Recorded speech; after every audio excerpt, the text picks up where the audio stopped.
Abençoe. Pode ser. Saúde os irmãos com a paz do Senhor Jesus. Eu convido os irmãos a abrirem comigo as suas Bíblias no Evangelho do Senhor Jesus Cristo, segundo escreveu João, capítulo de número 7. Nós iremos fazer a leitura da palavra de Deus. Agradeço os irmãos pela oportunidade de estar aqui ministrando a palavra do Senhor. Tivemos o culto de ceia do Senhor na parte da manhã, culto abençoado. Estamos mais uma vez aqui para louvar o nome do Senhor Jesus. Deus é bom. Amém? Quem encontrou, diga amém. João 7, versículo de número 37. Está escrito assim: e no último dia, o grande dia da festa, Jesus pôs-se em pé e clamou, dizendo: se alguém tem sede, que venha a mim e beba. Quem crer em mim, como diz a Escritura, rios de água viva correrão do seu ventre. E isso disse ele do Espírito que haviam de receber os que nele crescem, porque o Espírito Santo ainda não fora dado, por ainda Jesus não ter sido glorificado. Vamos repetir mais uma vez o versículo 37 e 38. E no último dia, o grande dia da festa, Jesus pôs-se em pé e clamou, dizendo: se alguém tem sede, que venha a mim e beba. Quem crê em mim, como diz a Escritura, rios de água viva correrão do seu ventre. Há uma tradução que diz: fluirão do seu interior rios de água viva. Nesta oportunidade, meus irmãos, eu gostaria de compartilhar convosco sobre o tema o glorioso convite de Jesus. O glorioso convite de Jesus. De acordo com o contexto deste capítulo 7, você pode confirmar isso no versículo 2 e outros versículos, era a festa dos tabernáculos. Esse grande dia, o último dia da festa, esta festa era a festa dos tabernáculos. E esta festa, ela era considerada uma das principais festas do calendário judaico. Você pode verificar isso também lá em Levítico, capítulo 23, principalmente os versículos 40 a 43. E ela possuía 3 sentidos básicos. O primeiro sentido era o sentido histórico da festa. O segundo sentido era o sentido agrícola. E o quarto sentido era um sentido profético desta festa dos tabernáculos. O primeiro sentido histórico destacava o fato de que durante 7 dias as pessoas abandonavam as suas casas e habitavam em tendas, em cabanas. E isso era para que a nação pudesse se recordar, ou para que lembrassem eles dos 40 anos que eles peregrinaram no deserto, quando habitaram em tendas no deserto. Então era aqui um sentido histórico desta festa. Havia também um sentido agrícola, que revelava um festival de agradecimento a Deus pelas colheitas, pelo favorecimento, pela bênção do Senhor em suprir as necessidades da nação, o Deus da providência. E havia um sentido profético, que enfatizava e que apontava para as bênçãos da era messiânica. Os judeus, eles acreditavam em 2 eras: a era presente, que era má, e a era vindoura, que era a era boa, de justiça, de paz, a era do reinado do Messias. E entre as 2 eras está o dia do Senhor. Essa era basicamente o conceito do futuro, das doutrinas das últimas coisas para os judeus.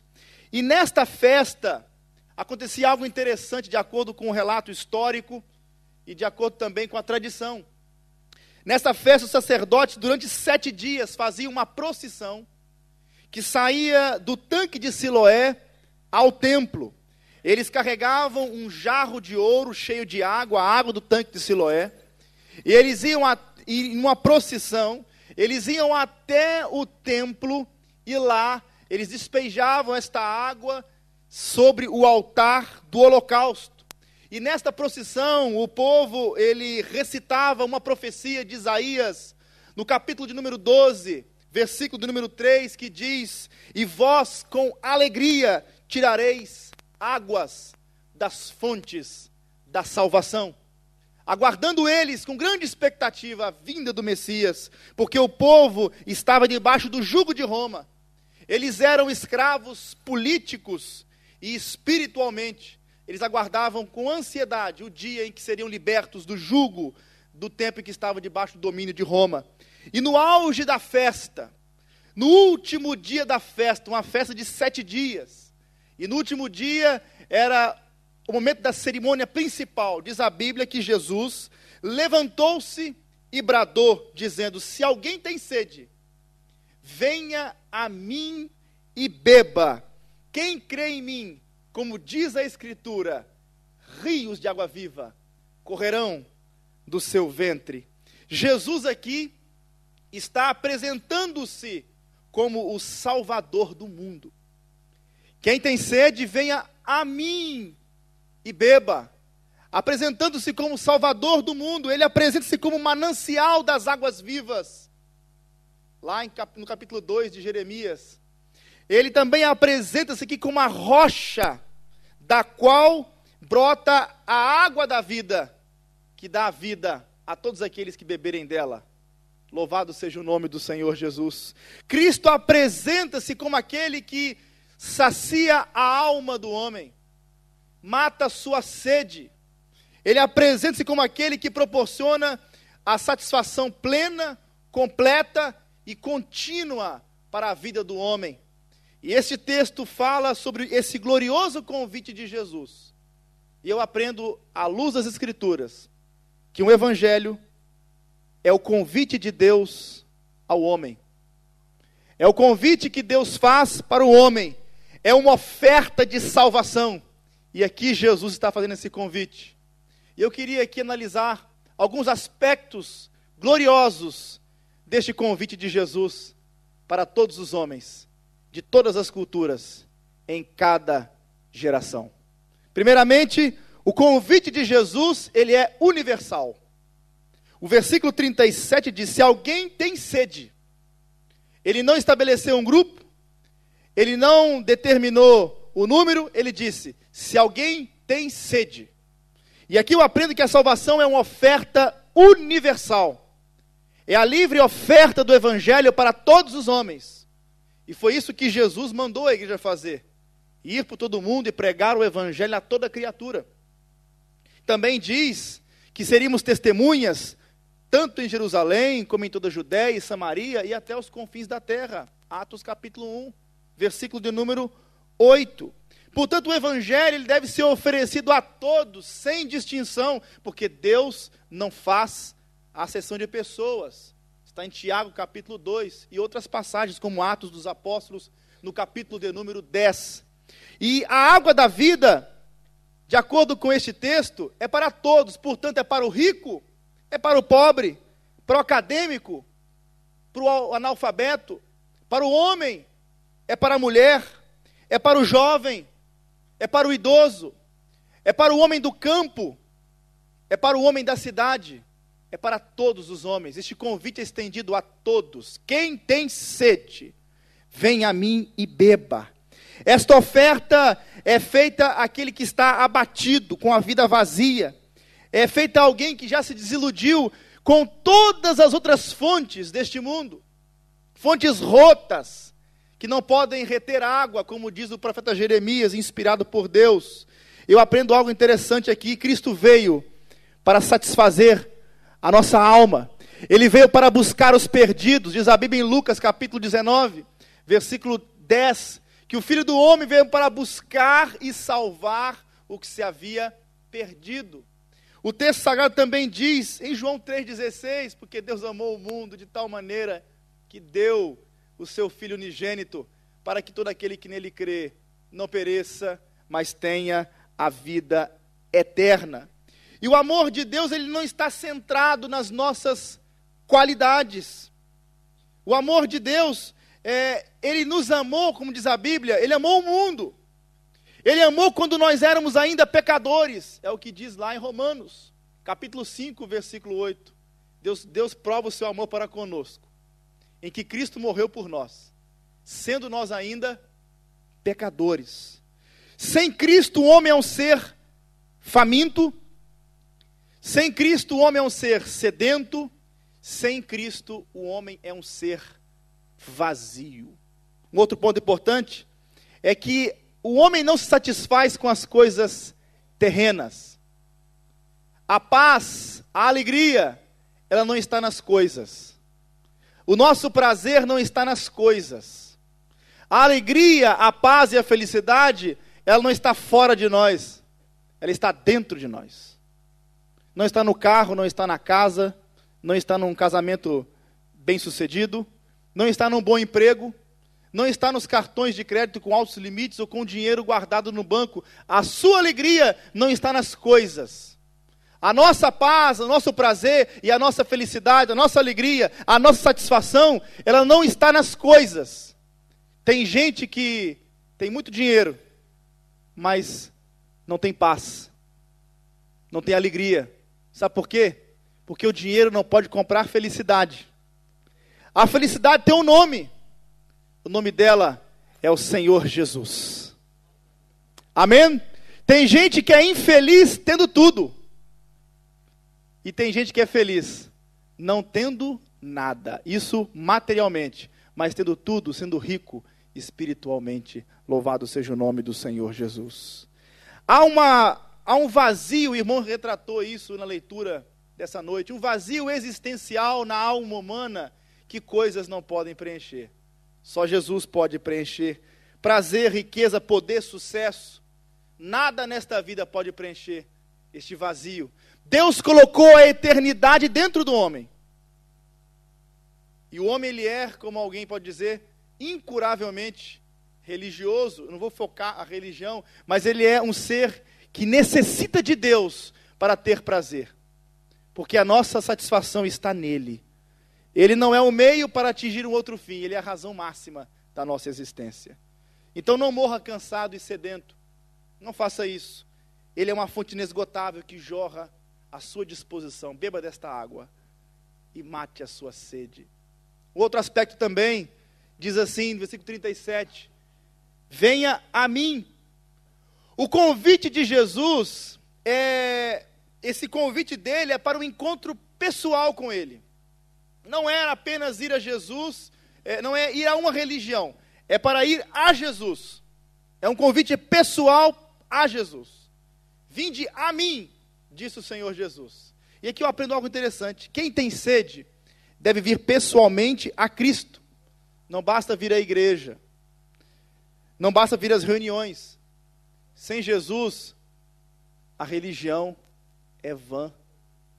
Qualquer prática religiosa é vã. É um convite para vir a Jesus. A fonte da salvação não está em nós. Ela está em Cristo. Não está nas obras, mas na obra consumada de Cristo lá na cruz do Calvário. Eu não fui salvo, e não sou salvo pelas obras, mas para as boas obras. Não é fé mais obras, é fé que produz obras. É uma fé de arrependimento. Esta é a fé salvadora em Cristo Jesus. A fonte da salvação, ela não está em nenhuma instituição. Eu não acredito no monopólio da salvação, em que uma instituição detém o poder de salvar as pessoas. Ela não está na instituição, ela está no nosso Senhor e Salvador Jesus. Ele é o Salvador do mundo. Vinde a mim, disse Jesus. Eu tenho que anunciar Jesus. E esta igreja anuncia Jesus, porque Ele é o Salvador. A salvação está nele, e somente Ele pode salvar o homem. O cristianismo,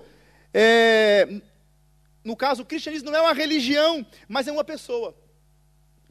Se nós tentarmos colocar a vida com Deus apenas em termos de religião, estaremos cometendo um grave erro, porque o cristianismo está centrado em uma pessoa, e essa pessoa é Jesus Cristo, o nosso Senhor, o nosso Redentor. Portanto, ser cristão não é abraçar um sistema de doutrinas, um sistema teológico. ser cristão é abraçar uma pessoa.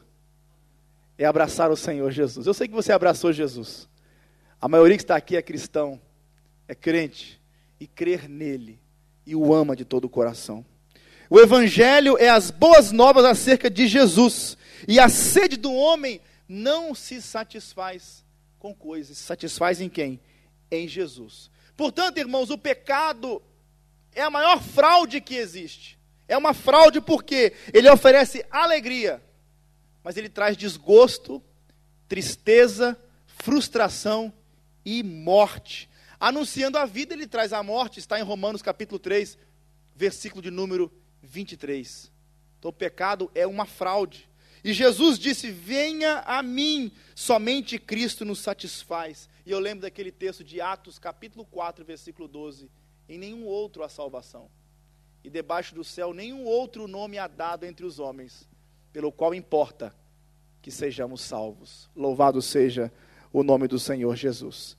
Também no versículo 37 eu aprendo que o convite de Jesus, ele exige rompimentos existenciais. Perceba aqui que diz, se alguém tem sede, venha a mim e beba. Para beber desta água tem que sair da onde está. Quem tem sede, venha a mim e beba. Então é necessário sair de onde está, é preciso tomar uma decisão. É necessário romper com obstáculos, e nas Escrituras temos vários episódios de pessoas que tiveram que romper obstáculos culturais, religiosos, para ir até Jesus. Temos vários exemplos.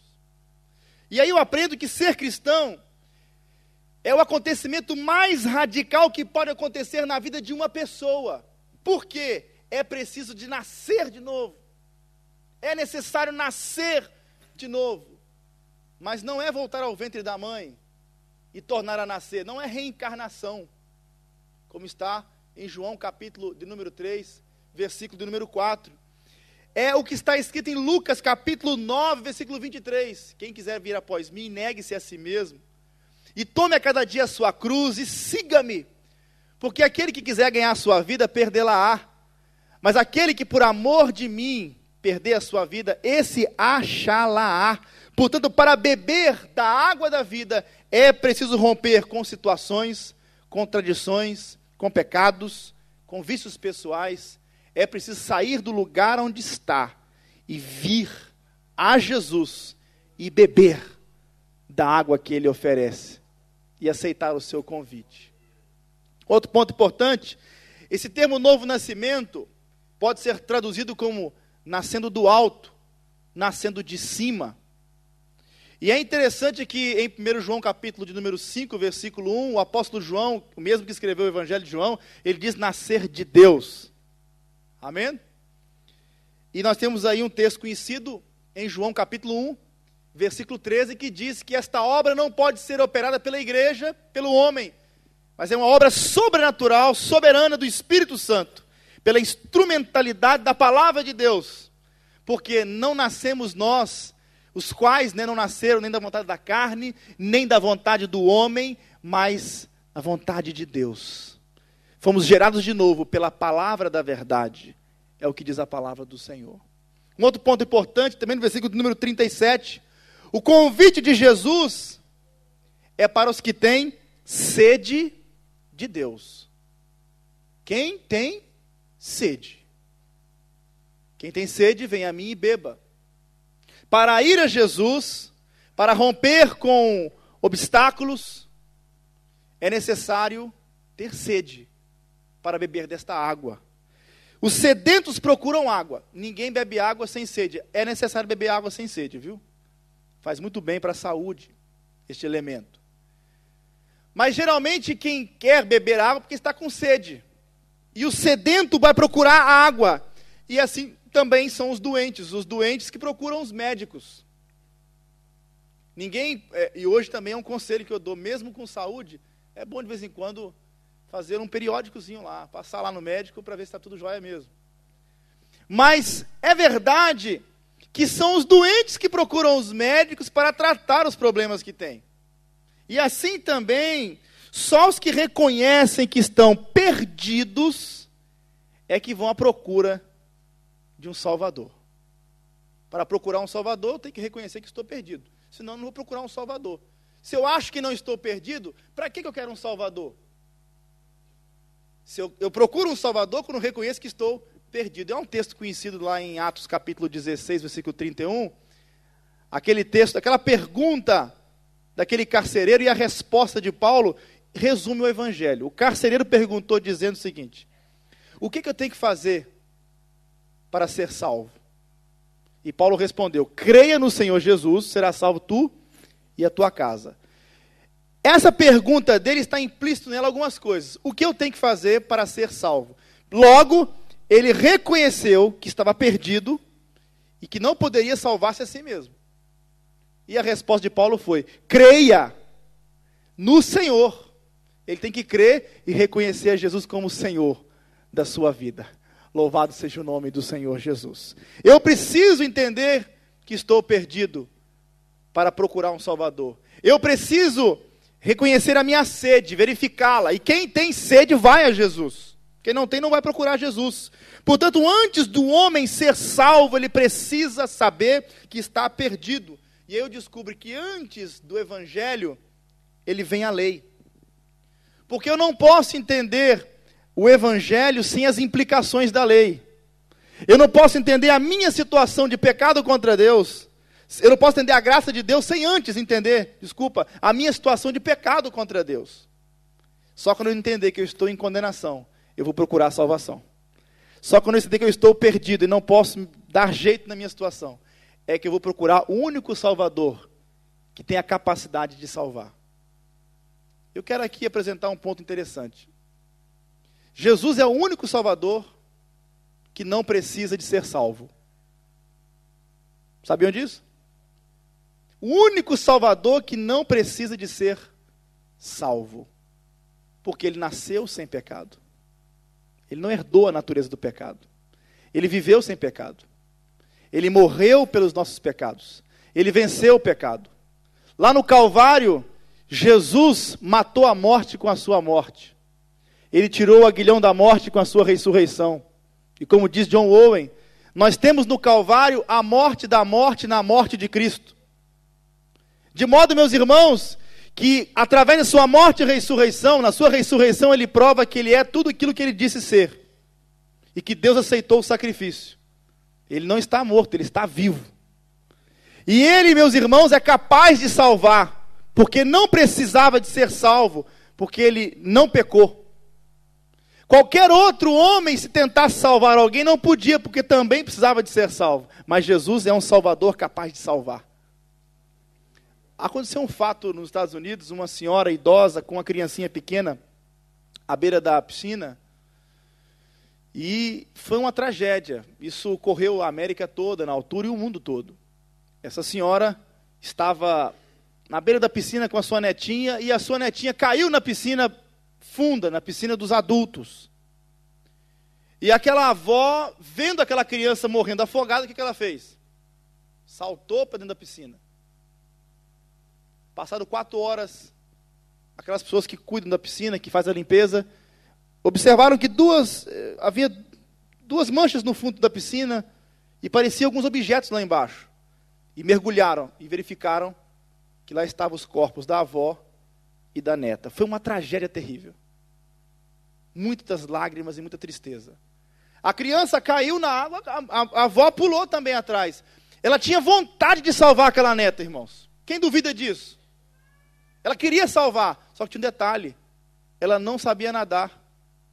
E ficaram as duas, a criança e a avó, e ambas morreram afogadas. Por quê? Ela tinha vontade de salvar, mas não tinha capacidade de salvar.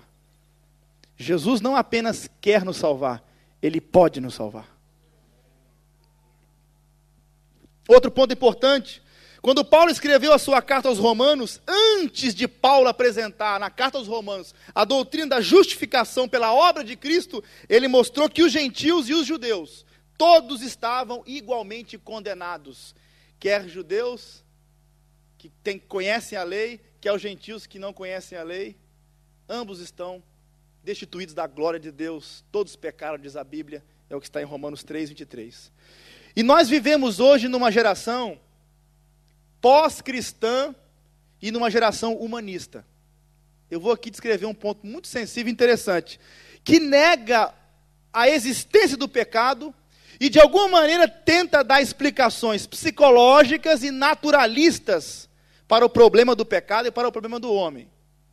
Hoje em dia, a mensagem do arrependimento, ela está sendo substituída pela mensagem de libertação. Por quê? Porque a mentalidade hoje não é que o homem não é um pecador, ele é uma vítima do ambiente onde ele está. Ele é uma vítima do diabo, ele é uma vítima da sociedade, ele é uma vítima da pobreza, ele é uma vítima. Ele não é culpado, ele não é responsável. Portanto, eu não devo convocá-lo ao arrependimento, eu devo chamá-lo para ser liberto, porque ele é uma vítima. Está acontecendo hoje isso, não em todas as igrejas, mas é uma tragédia essa mentalidade. É uma tragédia, porque eu preciso reconhecer que estou perdido para ser salvo. Um outro ponto importante é que enquanto o homem não reconhecer a gravidade do seu pecado, ele nunca se voltará para Deus. Então, enquanto não reconhecer que precisa beber desta água, ele não vai beber. Vai continuar literalmente perdido. E o pecado é a maior tragédia da história da humanidade. Irmãos, a doença, a morte, tudo isso são tragédias, é verdade. Mas o pecado é a maior tragédia da humanidade, porque afastou o homem de Deus, afastou o homem de si mesmo, afastou o homem da natureza, afastou o homem do seu próximo. O pecado afasta o homem de Deus agora e na eternidade. É verdade que a doença, é verdade que o sofrimento, a morte, ela pode trazer dificuldade para a nossa vida, mas o pecado não só traz dificuldade, o pecado nos separa de Deus agora e nos separa de Deus eternamente. Então o pecado é a maior tragédia que aconteceu na história da humanidade, e Cristo veio para resolver este problema. Ele faz esse convite: quem tem sede, vem a mim e beba, esse convite de salvação.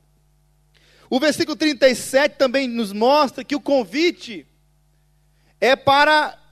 implica posse. O convite de Cristo implica posse. Quem tem sede, vem a mim e beba. É necessário vir a Jesus e beber. E aqui eu descubro que o convite de Jesus não é para ficar olhando para a água, mas é para beber dele. Muitos ouvem falar de Jesus, mas não experimentam Jesus. Não basta olhar, tem que beber da água que ele está oferecendo. A água só pode matar a sede quando o quê? Quando nós bebemos. E não adianta conhecer a água, as propriedades da água.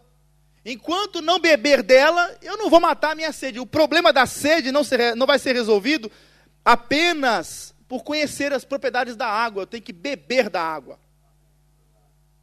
Eu venho aqui e te mostro quem é Jesus, você fica, que legal, que coisa interessante e tal. Tem que beber dele, tem que experimentá-lo.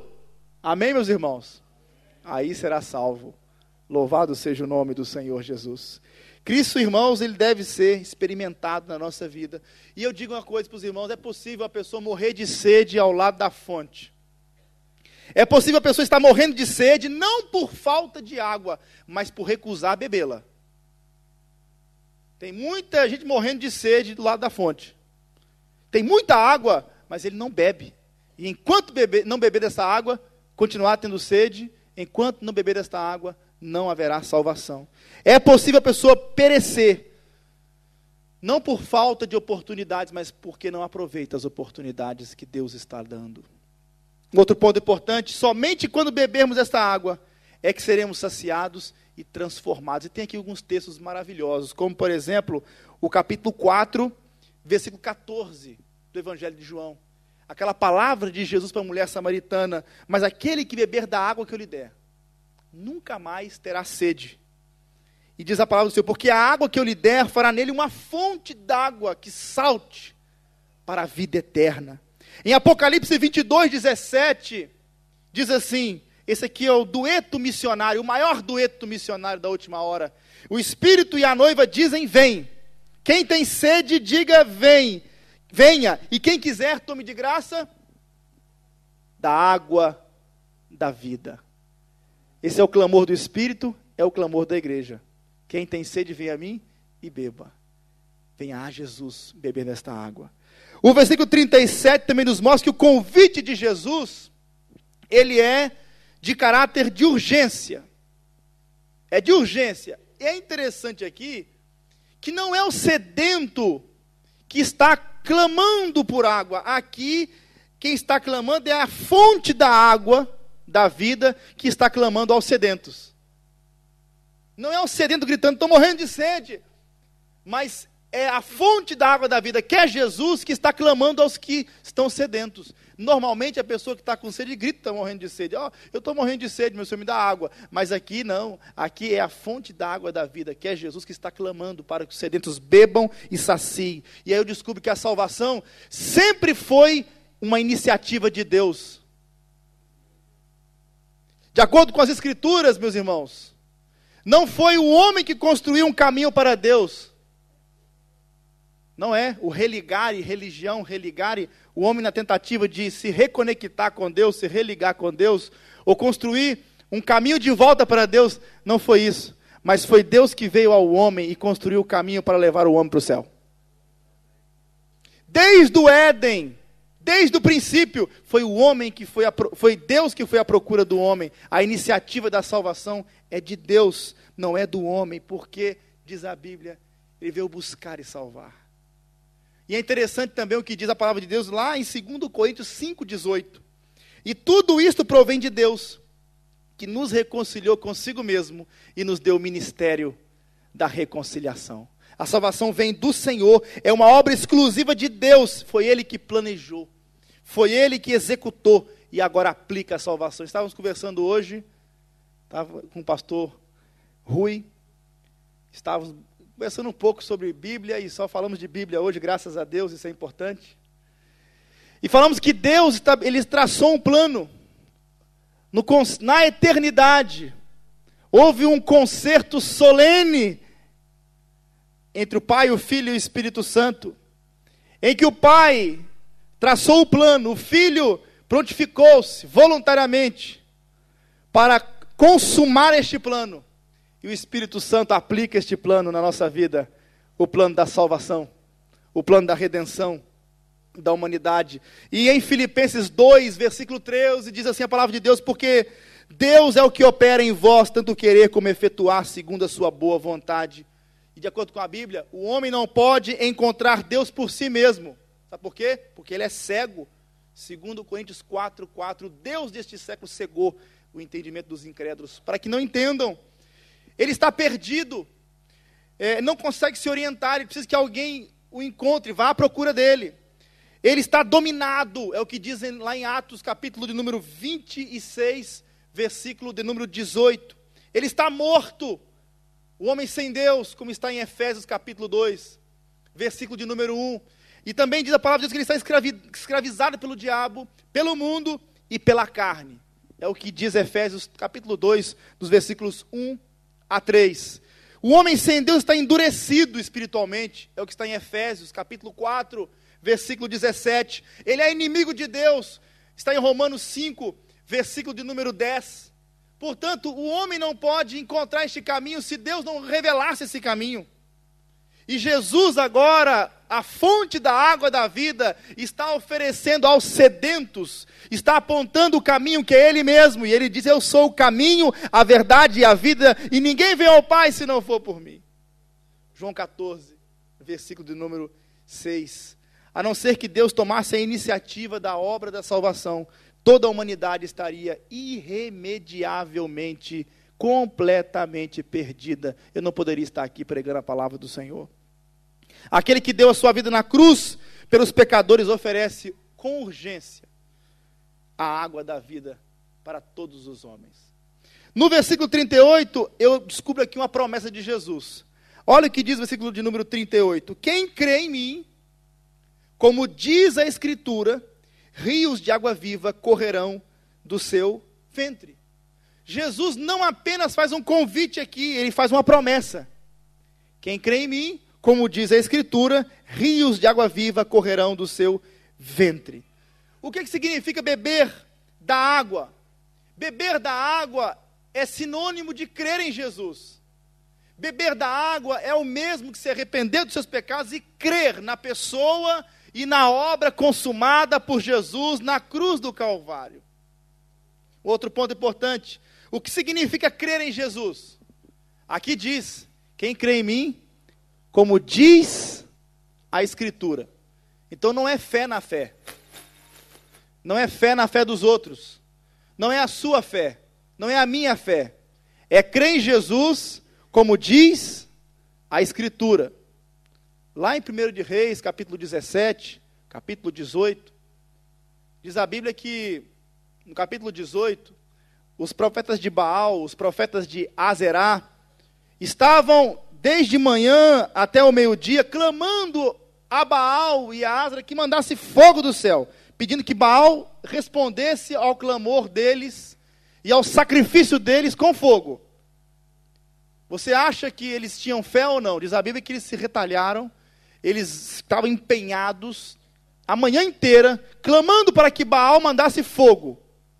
Eles acreditavam, só que no Deus errado. Não basta ser sincero, é preciso estar certo. E Elias?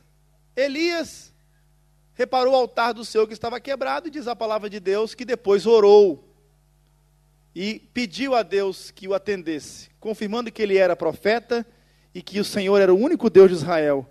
E ele clamou ao Deus de Abraão, Isaque e Jacó. Não fez muito esforço, somente creu e creu no Deus certo.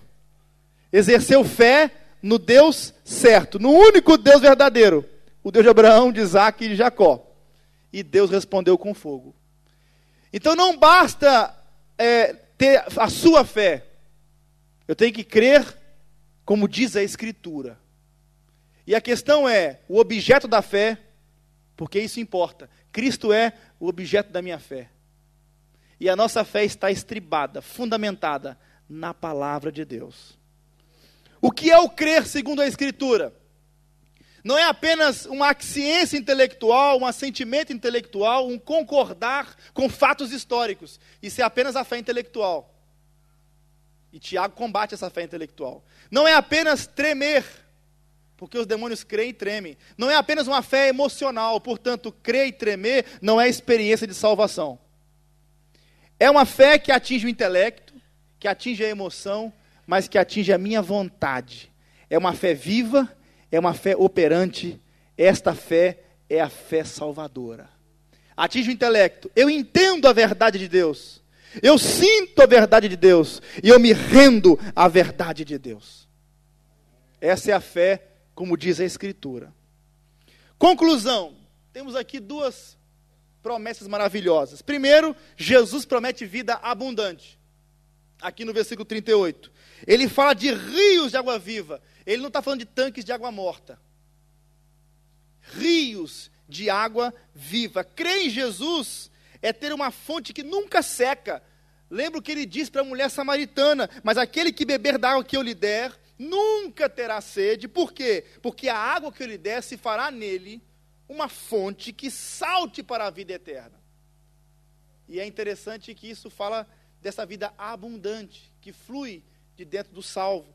Crer em Jesus é experimentar a vida de Deus fluindo de dentro de nós. Rios de água viva correrão do seu ventre. A promessa de Jesus refere-se ao quê? A uma vida abundante, a uma vida plena, a uma vida feliz, a uma vida bem-aventurada. E tudo isso só é possível para aquele que beber desta água, que aceitar o convite de Jesus. Não apenas conhecer a água, as propriedades dela, mas literalmente beber dela. Vir a Jesus e beber desta água. Onde existe a água, existe a vida. Você pode reparar bem, no Nordeste brasileiro, pouco tempo, descobriram algumas fontes, na verdade, cavaram poços. E algumas áreas do Nordeste que era totalmente inóspita, não produzia nada. No dia que começaram a regar aquelas terras, elas se tornaram muito férteis. Porque não existe terra que não é fértil. Existe terra sem água, é terra que não é fértil. Mas aonde tem água, a terra é fértil. E é interessante isso. Aonde tem água, a semente vai germinar. E aqui eu aprendo algo interessante. Aonde não tem água, não tem vida. Sem Jesus, As pessoas, elas morrerão sedentas no deserto desta vida. Só em Jesus eu vou então ter a minha sede, a minha vida satisfeita. E aí, meus irmãos, só nele eu tenho vida. A água fala de vida. Vida espiritual. Louvado seja o nome de Jesus. Quando essa fonte jorra de dentro de nós, começa como uma fonte, depois torna-se um rio, né? Quando essa fonte jorra de dentro de nós, ela começa produzindo e ela vai, o que acontece? Ela vai levando vida para aqueles que estão à nossa volta.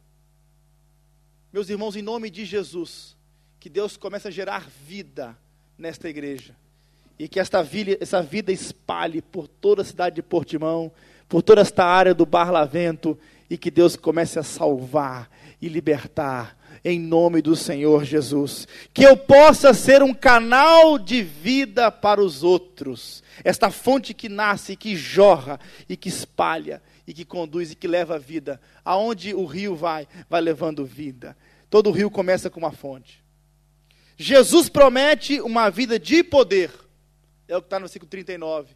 É o último ponto desta mensagem, para concluir. E aqui eu aprendo que quando os rios correm, transportam o quê? Vida. Agora, nós temos no Brasil, eu não sei se em Portugal tem isso, hidrelétrica. Eu nunca ouvi falar de uma hidrelétrica aqui em Portugal. No Brasil, os rios são represados e eles adquirem bastante volume e depois eles são utilizados para gerar, com a força das águas, gerar energia. As barragens, aqui em Portugal tem, não é? Para gerar energia elétrica. E quando o rio ele faz o seu percurso, ele leva a vida. Mas quando ele é represado, ele gera força. E aqui eu aprendo uma coisa interessante. Diz a Bíblia que se você tomar essa água, rios de água viva correrão do seu ventre, do seu interior, fluirão. Vão levar vida para os que estiverem à sua volta. Aonde você for, vai levando vida. E um outro ponto importante, quando os problemas da vida, meu irmão, quando o sofrimento, as dificuldades e as crises começarem a represar esse rio que flui dentro de você, que seja como a hidrelétrica. Vai criando força, e vai gerando força, e vai gerando poder, até o ponto que você vai triunfar sobre os seus problemas. Sabe por quê? Porque este rio que flui dentro de nós é o Espírito Santo de Deus, é o poder do Espírito Santo de Deus. Esse rio, quando corre, leva vida, mas quando é represado, gera força. Louvado seja o nome de Jesus, para você vencer os problemas da sua vida. Quem tem sede, vem a mim e beba. E quem crê em mim, como diz a Escritura, rios de água viva correrão do seu interior. Fiquemos de pé, meus irmãos, em nome do Senhor Jesus. Essa fonte de poder é o Espírito Santo. E isso disse ele do Espírito, que haviam de receber os que nele crescem, porque o Espírito Santo ainda não fora dado, por ainda Jesus não ter sido glorificado. Eu queria fazer uma oração com você agora. Tem muita gente que está morrendo de sede ao lado da fonte, porque recusa beber desta água. Alguns estão morrendo de sede, mas ainda não conseguiram detectar que estão com sede. As pessoas são famintas de Deus, mas quando elas tentam fazer um diagnóstico de suas próprias vidas, elas não conseguem descobrir que estão com fome de Deus. E elas, pela falta de entendimento, tentam preencher este vazio e matar esta sede, saciar esta fome com outras coisas, ou procurando outras fontes, mas no final ele encontra desprazer, tristeza, frustração e continua vazio. Sabe por quê?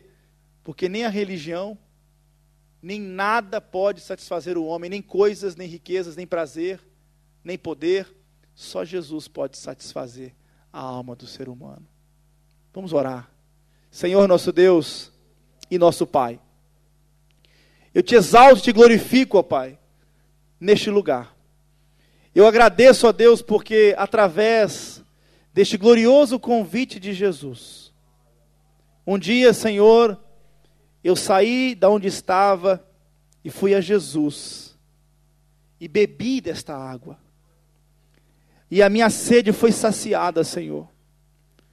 Se tem alguém aqui, ó Deus, que ainda não atendeu o convite de Jesus, que está com sede, e que ainda não detectou esta sede, que o Teu Espírito Santo o convença, o mostre, ó Pai, em nome de Jesus, para que venha e beba, e que do seu interior flua a vida gerada pelo Teu Espírito Santo em nós. Pai, em nome de Jesus, abençoe a Tua igreja, abençoe o Teu povo, para que, ó Deus, em nome de Jesus, esta cidade, sedenta e faminta, possa encontrar uma fonte aqui nesse lugar. E esta fonte é Jesus, que habita em nossa vida, e que nós possamos anunciar este evangelho aqui nesse lugar, Senhor, e que vidas sedentas possam vir aqui, matar a sua sede, encontrando a salvação que há apenas e unicamente no Senhor Jesus. É assim que eu oro, Pai, por tudo te agradeço, em nome de Jesus. Amém. Graças a Deus. Nós queremos orar